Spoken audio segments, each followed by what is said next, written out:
I hope आपको पता है कि अभी COP28 की मीटिंग चल रही है, पर मेरा सवाल आपसे है कि आपको पता है COP क्या होता है, क्योटो प्रोटोकॉल क्या होता है और क्योटो प्रोटोकॉल मॉन्ट्रियल प्रोटोकॉल से कैसे अलग है। इस बार जो प्रोटोकॉल चला है, जो मीटिंग इस बार दुबई में हो रही है, इससे पहले शर्म एल शेख में हुई या फिर जब पेरिस में हुई, तो क्या इनका फोकस रहता है। और इस बार कई सारे इनिशिएटिव लॉन्च ऑलरेडी हो चुके हैं। इसके की हाईलाइट्स हम इस वीडियो में डिस्कस करेंगे, प्लस सारे जो आपके डाउट्स हैं कॉन्सेप्चुअल जो आपको समझ नहीं आ रहे होंगे।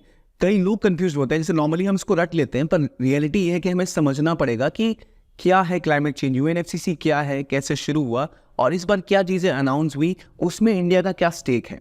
अभी रिसेंट जो चीज़ें अनाउंस हुई उसमें जैसे लॉस एंड डैमेज फंड, इसकी क्या क्रिटिकलिटी है।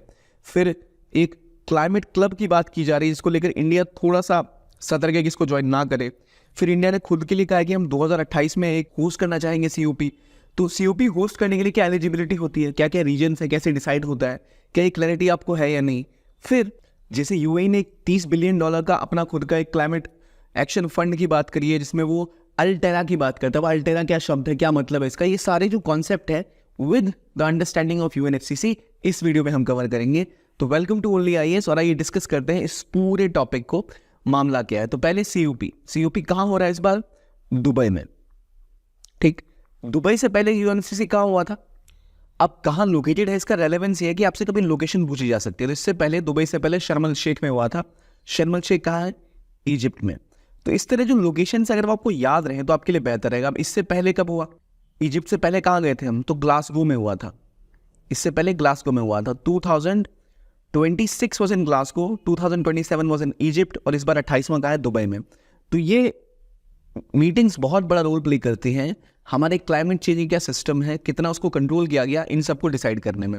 अब क्वेश्चंस कैसे आते हैं पहले ये देखते हैं। प्रीलिम्स का 2016 में क्वेश्चन आया था, INDC intended nationally determined contributions is किस कॉन्टेक्स्ट में आता है ये। Pledges by European countries to rehabilitate refugees from Middle East, plan of action by countries to combat climate change, capital contributed by member countries in establishment of AIIB, plan of action outline by country the world regarding SDGs। अगर हम ऐसे देखें तो काफी simple सा question था ये, और अगर आपको INDC पता है आप इसका आंसर कर पाओगे। करेक्ट आंसर बताइए कमेंट में इसका क्या है, मैं आपको बाद में इसका आंसर बताऊंगा एट द एंड। एक मेज का क्वेश्चन भी आप देख सकते हैं इससे मिला जुला, जो शायद पूछा जा सकता है आपसे कभी, कि in the face of changing climate how has the climate smart agriculture stand out as a source of inspiration and transformation for the world for ensuring a sustainable future. अब देखिए क्लाइमेट स्मार्ट एग्रीकल्चर, अगर आप अखबार अच्छे से पढ़ रहे हैं तो पिछले हफ्ते ही आर्टिकल आया था लंबा सा, इसके ऊपर पूरी डिटेल में बातें की गई थी, क्या होता है, क्या चीज़ें चाहिए, क्या इंपॉर्टेंस है। तो इसलिए आर्टिकल अगर आप पढ़ते रहेंगे तो ऐसे क्वेश्चन आप इजीली आंसर कर पाएंगे। So you should look at this article, और ऐसे क्वेश्चन से आपको क्लाइमेट चेंज में बेसिक डेटा जो है ना, जो की इंफॉर्मेशन है, UNFCCC में हमने ये कहा था, दुबई में हमने ये वादा किया था, तो वो पूरा करने के लिए हम क्या कर रहे हैं। तो उसके लिए जो स्टेप्स आप लिखोगे, तो ऐसे क्लाइमेट स्मार्ट एग्रीकल्चर में इंडिया क्या कर रहा है, इंडिया का LED प्रोग्राम था लाइफस्टाइल चेंज वाला, उसमें इंडिया क्या कर रहा है, इस तरह आप जोड़ के अपने पॉइंट्स बता पाओगे। ठीक है, ये तो कोई बेसिक अंडरस्टैंडिंग है भाई क्वेश्चंस कैसे आ रहे हैं और आर्टिकल क्या होता है। अब आते हैं मुद्दे पे। पहली बात COP का मतलब क्या होता है। COP 28 हो रहा है दुबई में, 27 हुआ इजिप्ट में, 26 हुआ ग्लासगो में। हम बात करें 2028 में हम इंडिया में उसको लेके आए। COP है क्या, COP की फुल फॉर्म है कॉन्फ्रेंस ऑफ पार्टीज। इसका मतलब होता क्या है, देखो 1992 में यूनाइटेड नेशंस का एक फ्रेमवर्क कॉन्फ्रेंस हुआ था क्लाइमेट चेंज को लेकर। इनको लगा था कि दुनिया में क्लाइमेट चेंज बढ़ता ही जा रहा है, जो बहुत दुष्प्रभावी हो सकता है।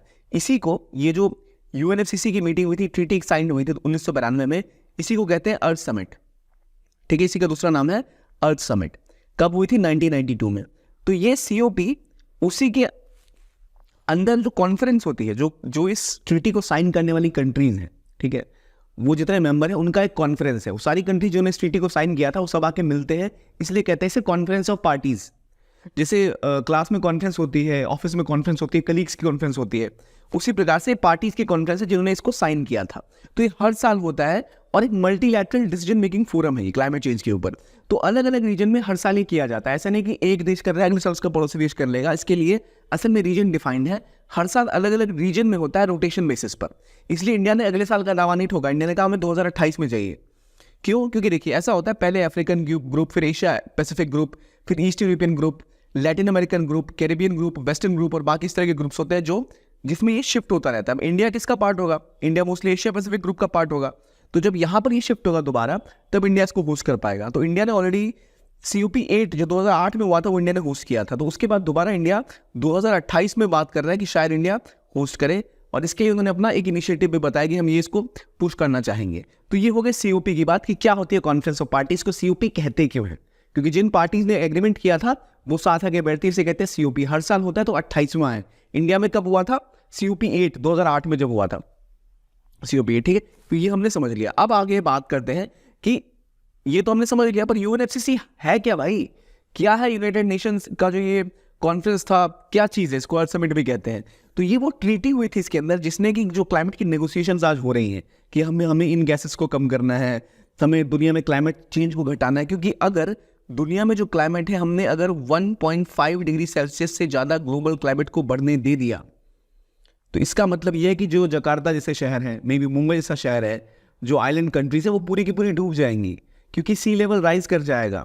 इतनी ज़्यादा गर्मी बढ़ जाएगी, ग्लोबल वार्मिंग हो जाएगी कि यहाँ धरती पर आधी दुनिया समाप्त होने की संभावना है। ऐसी बातें तक की गई हैं। कुछ देश तो निश्चित रूप से बर्बाद हो जाएंगे, धरती पर रहना बहुत असंभव सा हो जाएगा। तो इसीलिए ये कॉन्फ्रेंस की गई थी UNFCCC। इसके अंदर एक ट्रीटी हुई कि हम क्लाइमेट चेंज को फाइट करेंगे। इसके अंदर जो बेसिक प्रिंसिपल था, जब इतने सारे पार्टीज आके किसी बात पे बैठे हैं तो आप एक निर्णय पे कैसे पहुंचोगे? तो निर्णय ये लिया गया कि हम सबका गोल है लेकिन सबके पास बराबर क्षमता नहीं है, तो हम एक नया प्रिंसिपल लेके आएंगे, CBDR। CBDR का मतलब होता है common but differentiated responsibility and respective capabilities. हर देश की क्षमता अलग है, हर देश की उसी हिसाब से जिम्मेदारी अलग होगी। इन्होंने बोला कि कुछ कंट्रीज ऐसे हैं जो ज़्यादा डेवलप पहले से इंडस्ट्रियलाइज हो गई, तो उन कंट्रीज ने तो बहुत धुआं फैलाया, उन्होंने तो बर्बादी की। जो भी अफ्रीकन कंट्रीज है, जो एशिया की कंट्रीज है, रिसेंटली इंडस्ट्रीज वहाँ डेवलप हुई है, उन्होंने तो कुछ किया भी नहीं और बल्कि दंश वो झेल रहे हैं। वहाँ पे ज़्यादा क्लाइमेट चेंज की दिक्कतें आती हैं, तो ऐसी कंट्रीज को के ऊपर इतना आप दबाव डाल नहीं सकते। ऐसा तो नहीं ना अमेरिका को और आप युगांडा को बराबर बोलोगे आप दोनों बराबर शेयर दो, बिल्कुल गलत बात है वो। तो इसी को ध्यान में रखते हुए बातें ये की गई कि कॉमन, हमारा गोल कॉमन है, रिस्पॉन्सिबिलिटी सबके कॉमन है, लेकिन सब में डिफरेंशिएटेड रिस्पॉन्सिबिलिटी आएंगी, सबके ऊपर अलग अलग तरीके से जिम्मेदारी दी जाएगी उनकी कैपेबिलिटी को देखते हुए। और इसका की डिमेंशन ये है कि जब आगे पेरिस क्लाइमेट टॉक के बाद ये INDC बन के उभरा, इंटेंडेड नेशनली डिटरमाइंड कमिटमेंट्स, यानी हर देश अपने हिसाब से कमिटमेंट तय करेगा कि हम क्या कर सकते हैं और वो करने की पूर्ति करेगा। तो लेकिन शुरू में जो प्रिंसिपल था वो था CBDR RC, common but differentiated responsibilities and respective capabilities. ये आपको क्लियरली पता होना चाहिए क्या है। इसका सेक्रेटरीट कहाँ है? जर्मनी, बॉन में। कन्वेंशन में 197 पार्टीज की एग्रीमेंट है, मतलब एक तरह से पूरी दुनिया की कंट्रीज ये यहाँ पर है। और 2015 की पेटेंट ट्रीटी है। पेरिस एग्रीमेंट में इसको और आगे ले जाकर INDC जब डिटरमाइन हुआ कि हर देश को देना पड़ा था कि वो क्या क्या मेंशन कर रहा है। तो जब 1992 के आसपास ये साइन हुआ था तब बेसिक एक डिवीजन हुआ था। एनेक्शर 1 कंट्रीज वो कंट्रीज थी जिनके ऊपर ज़्यादा जिम्मेदारियां थी। एनेक्शर 1 कंट्रीज वो थी जो इंडस्ट्रियलाइज और डेवलप कंट्रीज थी, जैसे यूरोपियन, अमेरिका, इन सबको, जिन्होंने बहुत पहले विकास हासिल कर लिया था और उन्होंने बहुत ज़्यादा प्रदूषण फैलाया था। उनके पास आज पैसा भी है, तो उनके ऊपर ज़्यादा जिम्मेदारियां दी गई कि आप बड़े स्टेप्स लीजिए इसको सॉल्व करने के लिए, ठीक है। ये वहाँ डिसाइड हुआ था। अब इसके बारे में और बात करेंगे भाई इस बार क्या हुआ है, लेकिन उससे पहले एक इन्फॉर्मेशन आपके लिए कि अगर आप UPSC की तैयारी कर रहे हैं, मान लो आपने एम किया 2025 का कि आपको उस साल क्रैक करना है UPSC में। प्रॉब्लम ये है कि इतनी लंबी जर्नी के बीच में होता ही है कि हमारी अकाउंटेबिलिटी नहीं होती किसी के प्रति। एक हफ्ता नहीं पढ़ा, कोई दिक्कत नहीं, एक हफ्ते बाद पढ़ लेंगे, कुछ टाइम बाद कवर कर लेंगे ना, आपको पता ही नहीं कोई सिलेबस मिस हो रहा है आपका। आप सोचोगे लास्ट 1 साल में कर लेंगे, 6 महीने में कर लेंगे। तो उसको एक जगह लाने के लिए आपको एक सिस्टम चाहिए होता है जहाँ आपको बेहतर इन्फॉर्मेशन, बेहतर क्लासेस मिल पाए, जो आपको अकाउंटेबल भी बनाए, मोटिवेटेड भी रखे। और जो लोग बेसिक लेवल पर हैं उनको बहुत सपोर्ट चाहिए होता है, जैसे एनवायरनमेंट, इकोनॉमी, ये काफ़ी कॉम्प्लेक्स टॉपिक्स हैं, इनमें समझने के लिए पॉलिटी में क्या आर्टिकल इंपॉर्टेंट है, इन सब चीज़ों को देखने के लिए दिक्कतें क्या आती हैं।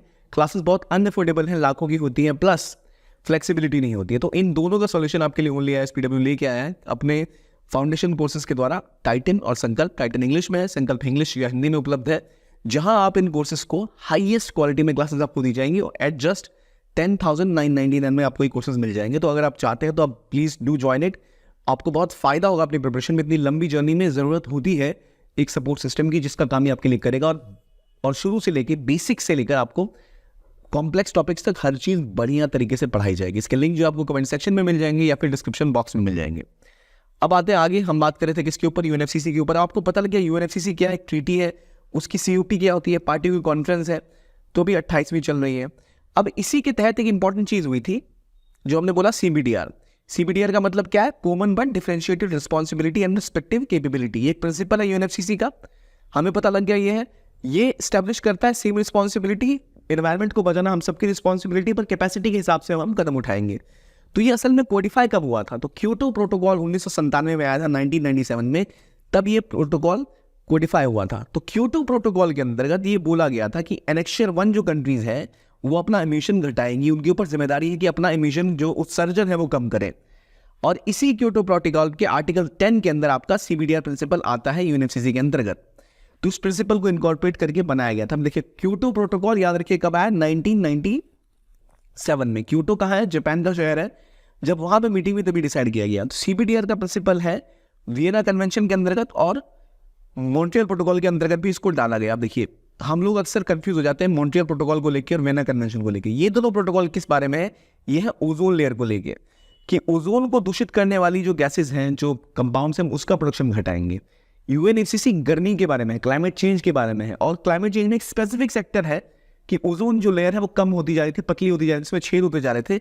उसे कवर करने के लिए जो प्रोटोकॉल था वो था मॉन्ट्रियल प्रोटोकॉल वियना कन्वेंशन के अंदर। तो ये आपको अलग है, ये हमारे किससे?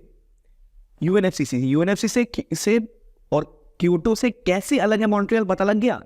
यूएनएफसीसी एक ट्रीटी है, उसकी एक मीटिंग क्योटो में हुई, उसके अंदर एक प्रोटोकॉल निकाला गया जिसके तहत एनेक्सर 1 एनेक्सर 2 कंट्रीज और सबकी अलग अलग रिस्पॉन्सिबिलिटी ये डिसाइड किया गया।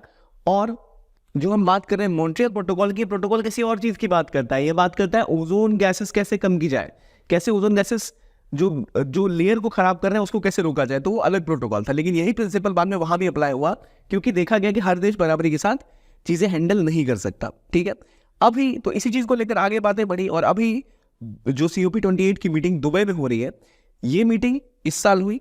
ये हालांकि 12 दिसंबर तक जाएगी, लेकिन प्राइम मिनिस्टर मोदी गए, वापस भी आ गए वहां से, क्योंकि मेनली जो चीजें थी कुछ कुछ हो चुकी हैं। तो पहली बात क्या है COP, पता लग गया। कॉन्फ्रेंस ऑफ पार्टीज यूएनएफसीसी क्या है, पता लग गया। यूएनएफसीसी का क्योटो प्रोटोकॉल कब आया, ये आपको पता लग गया। क्योटो प्रोटोकॉल कैसे मॉन्ट्रियल प्रोटोकॉल से अलग है, ये भी आपको पता लग गया। ठीक है, अब मुझे बताइए मॉन्ट्रियल प्रोटोकॉल साइन कब हुआ था। ये अगर आपको पता होगा ना तो आपका चीजें ऑलरेडी आसान हो जाएगी। 1985 में वियना में कन्वेंशन हुआ था, जिसे हम कहते हैं वियना कन्वेंशन। इस वियना कन्वेंशन के अंदर ये बातें शुरू हुई थी, जो ओजोन डिप्लीटिंग सब्सटेंसेस है, ODS है, इसको घटाना है। इसको लेकर 1987 में प्रोटोकॉल बनाया गया था, जिसका नाम क्या था? Montreal protocol. तो वो अलग है, ये सब यूएनएफसीसी की मीटिंग बाद में हुई। ये मॉन्ट्रियल प्रोटोकॉल वियना कन्वेंशन इससे 7 साल 8 साल पहले होकर खत्म हो चुका है। तो वो पहले आया था और ये बाद में आया था। क्रोनोलॉजी समझ गए, इनका रूल भी अलग अलग है, ये भी आप समझ गए होंगे। लेकिन CBDR प्रिंसिपल कहाँ आया है? तो यूएनएफसीसी के अंदर आया। तो इस बार मीटिंग कहाँ हुई है इसकी COP की? 28 दुबई में। तो ये ज्यादा ब्रॉड है, राइट। तो इसकी 198 इसके अंदर पार्टीज है, इसमें प्राइवेट सेक्टर को भी मौका दिया जाता है कोलैबोरेट करने का। तो इस बार जो इनिशिएटिव्स आए जरा वो देखते हैं। एक है क्लाइमेट क्लब। अब क्लाइमेट क्लब क्या होता है? तो COP28 में बोला गया कि इस बार क्लाइमेट समिट अभी तक की सबसे बड़ी है। 80,000 पार्टिसिपेंट इसमें आए हैं और बहुत बड़े लेवल पे इनमें ग्रुपिंग हुई है। लेकिन यहाँ जो डेवलप कंट्रीज है, स्पेसिफिकली G7 की जो कंट्रीज थी, उन्होंने एक नया पुश किया कि भाई हम जर्मनी के अंतर्गत के क्लाइमेट क्लब बनाएंगे।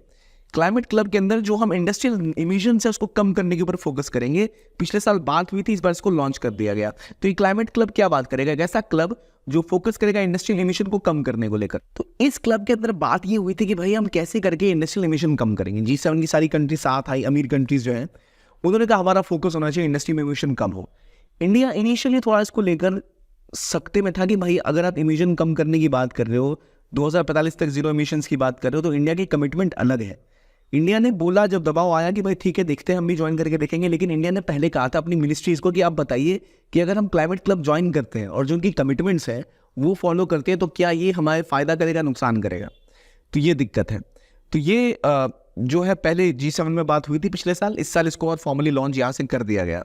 तो इंडिया अभी तक इसका पार्टी नहीं है। इंडिया कोशिश कर सकता है, लेकिन इसमें कुछ प्रोविजंस है जो इंडिया के जो लॉन्ग टर्म गोल्स है उसके खिलाफ जाता है, क्योंकि इंडिया को अभी कुछ टाइम तक इमिशन बढ़ाने पड़ेंगे कुछ लेवल पे, क्योंकि इंडिया को इंडस्ट्रियल ग्रोथ की जरूरत है और European G7 countries already industrialise हो चुकी हैं।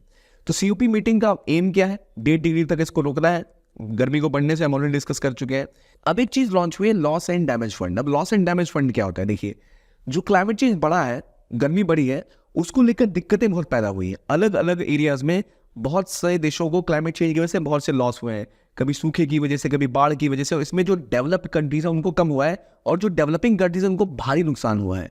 तो इसी को देखते हुए जो इकोनॉमिक और नॉन इकोनॉमिक या इकोलॉजिकल लॉसेस किसी देश को होते हैं क्लाइमेट चेंज की वजह से, उसको इंक्लूड किया जाता है और कहा जाता है कि आज दुनिया 1.5 ट्रिलियन डॉलर गरीब है। अगर दुनिया में क्लाइमेट चेंज ऐसे नहीं हुआ होता, दुनिया में भी इकोनॉमी में और इकोलॉजी के लिए भी 1.5 मिलियन ट्रिलियन डॉलर की वर्थ का जो ग्रोथ है वो ज़्यादा होता, जो भी नहीं हो पाया। ये क्यों नहीं हो पाया? क्योंकि इतना ज़्यादा लॉस हुआ है क्लाइमेट चेंज की वजह से। अब सवाल ये है किसको लॉस हुआ है 1.5 ट्रिलियन डॉलर्स? बाकी ये लॉस डेवलप कंट्रीज को नहीं हुआ, मोस्टली पुअर डेवलपिंग कंट्रीज को हुआ है, जिनको और ज़्यादा क्लाइमेट चेंज की वजह से बाढ़ देखने पड़े, फ्लड्स, साइक्लोन्स, ये सब देखा गया। तो इसको केटर करने के लिए एक फंड लॉन्च किया गया है। इस फंड में अलग अलग देशों ने अलग अलग कमिटमेंट की है। $400 मिलियन का इनिशियल प्लेज इसमें किया गया है कि जो loss and damage fund create किया जाएगा, जिन भी देशों को क्लाइमेट चेंज की वजह से दिक्कतें आई हैं उनको इसमें सपोर्ट प्रोवाइड किया जाएगा। देखिए अमाउंट बहुत कम है $400 मिलियन का, और आप उम्मीद करेंगे जो भी कमिटमेंट की गई है उसमें यूएस जैसी कंट्री बढ़ चढ़ के आगे आएगी, पर नहीं। $100 मिलियन कमिटमेंट इसने किया है यूएई ने, क्योंकि दुबई में हो रहा है। $100 मिलियन की कमिटमेंट किया है जर्मनी ने। बाकी यूके का देखो आप, $40 मिलियन, जापान 10, यूएस केवल $17.5 मिलियन, ईयू ने $246 मिलियन की बात करी है। तो देखिए कितने कम इन लोगों ने किया, और ये अभी भी $100 बिलियन कम है जितना डेवलपिंग कंट्रीज को चाहिए होगा, जो चाइनिंग क्लाइमेट चेंज हो रहा है उससे लड़ने के लिए। उनको इतना नुकसान हुआ है, $100 बिलियन चाहिए। यानी जो हम अभी देख रहे हैं ऑलरेडी वो बहुत कम फंड्स है, और डेवलपिंग कंट्रीज के लिए बड़ा चैलेंज है। डेवलप कंट्री पैसे देने को तैयार नहीं है। तो इसी फंड को लेकर बातें ये भी चल रही है। फ्रांस और कीनिया ने कहा कि इंटरनेशनल टैक्स लगा रहे थे 2 साल के लिए, जिससे कि बिलियंस ऑफ डॉलर्स बनाए जा सकते हैं डेवलपिंग कंट्रीज को, जिनको क्लाइमेट चेंज से नुकसान हो रहा है। पैसे ऐसे नहीं आ रहे तो टैक्स लगा दो इंटरनेशनली, तभी जाकर हम कुछ कर पाएंगे, अदरवाइज नहीं कर पाएंगे। तो ये आइडिया फ्रांस और कीनिया ने दिया। इसके अलावा और भी बातें हुई, जैसे प्राइम मिनिस्टर मोदी ने बोला कि हमें ग्रीन क्रेडिट इनिशिएटिव लॉन्च कर सकते हैं, जिससे कि लोगों को पार्टिसिपेशन हो। ग्रीन क्रेडिट इनिशिएटिव जैसे इंडिया की मिनिस्ट्री ने पिछले साल ही लॉन्च कर रखा था, इसी साल की, कि मार्केट बेस्ड इंसेंटिव देना लोगों को, कि अगर आप कार्बन इमिशन करते हैं तो आप नेशनल लेवल पे ट्रेड कर सकते हैं कार्बन क्रेडिट्स में। मान लो किसी कंपनी ने उत्सर्जन बहुत कम किया तो उसको कुछ कार्बन क्रेडिट मिल गया कि भाई आपने इतना पोल्यूशन कम किया, उस क्रेडिट का इस्तेमाल करके बाद में कोई और यूज कर सकता है पैसे देकर। तो इससे एमिशन स्टैंडर्ड पूरे किए जा सकते हैं क्रेडिट देगी और क्रेडिट को यूज करके। तो ऐसा ग्रीन क्रेडिट इनिशिएटिव की बात की है कि भाई मान लो आप एक कंपनी हो ए और एक और कंपनी है बी, आपने क्या किया, कुछ ऐसा काम किया जिससे कि आपका जो उत्सर्जन होता था, एमिशन होता था, आपने उसको मान लो 1000 टन से घटा दिया, तो आपको उसके बदले में क्रेडिट मिलेगा। इस कंपनी ने इतना कम किया, जितना करना था उससे भी ज़्यादा, तो आपको क्रेडिट हो सकता है, तो बी कंपनी को बेच सकते हो। बी कंपनी को खरीद के फिर अपना उत्सर्जन जो वो करेगी, जो उसका भी लेवल अगर नहीं घटा पा रही, तो कम से कम आपका क्रेडिट उत्सर्जन लेके जो क्रेडिट है आपसे उसे खरीद सकती है वो। तो जो अपने एमिशन स्टैंडर्ड को जो नहीं पूरा कर पाएंगे, इस तरह से वो काम कर सकते हैं मिलजुल के, और बाद में अपना एमिशन खुद भी घटा लेगी। यानी एक तरह से बात है कि मेरे पास 100 रुपये मैंने ज़्यादा कमा लिए, आपको उधार दे दिया कि भाई ये 100 रुपये रख लो, अपने कंपनी का बिल चुका देना, और जब आएंगे तो मुझे वापस कर देना।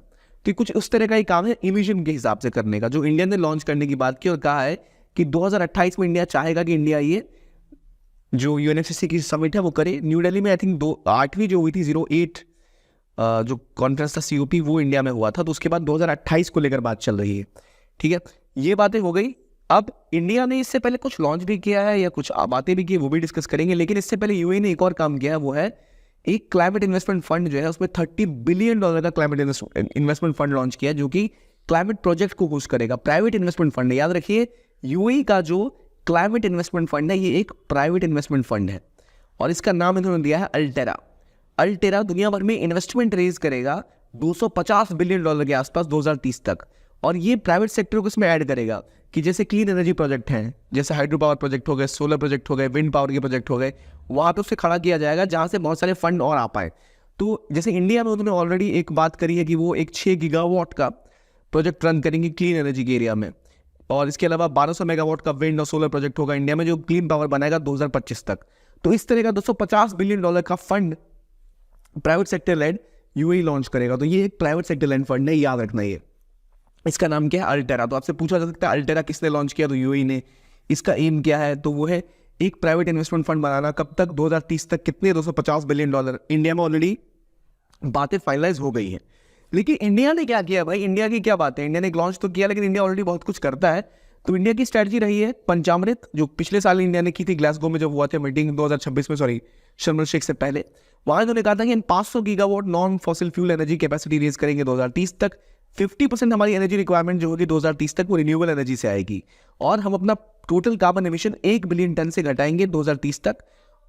इंटरनेशनल सोलर अलायंस की शुरुआत की गई थी 2015 में, फिर एक लाइफ यानी लाइफस्टाइल फॉर एनवायरमेंट मिशन, जिसके अंदर आप लोगों के जीवन शैली में बदलाव करें, क्लाइमेट चेंज का उत्सर्जन कम करना चाहते हो, ये तक लॉन्च किया गया। और ये सब प्रोजेक्ट्स शुरू किए गए थे इंडिया के द्वारा। इस बार इंडिया ने अभी कोई कमिटमेंट इस बार नहीं करी, इस चक्कर में कि भाई ऑलरेडी इंडिया ने बहुत कुछ कमिट कर रखा है, और इंडिया इकलौती कंट्री है दुनिया की इस लेवल पे जो अपने कमिटमेंट्स को पूरा करते हुए दिख रही है। जो INDC में इंडिया ने कमिट किया था, उसकी जो रिपोर्ट आई थी उसमें दिखा था India was the one of the best performing countries in achieving those targets. तो हमें इन सब का ध्यान रखते हुए इंडिया ने बोला जरूर कि हम ग्रीन क्रेडिट इनिशिएटिव लॉन्च कर रहे हैं और इस तरह की बातें हुई, लेकिन कोई कमिटमेंट अभी नहीं करी है। तो अब आपको आई होप पता लगा कि पंचामृत क्या है, जहाँ इंडिया ने बोला था कि हम 5 लेवल्स पे काम करेंगे क्लाइमेट चेंज को घटाने के लिए। फिर इंटरनेशनल सोलर अलायंस हो गया, फिर लाइफ की बात हो गई, लाइफस्टाइल बदलाव की बात हो गई, ये सारी चीज़ें इस कॉन्फ्रेंस में हुई है। और ये सब हुआ COP28 के बारे में। ये वीडियो आपके लिए बेसिक एक्सप्लेनर था। आई होप आपको अच्छा लगा हो। देखने के लिए बहुत बहुत धन्यवाद। कीप ऑन वॉचिंग ज्ञान Ghosh and have a nice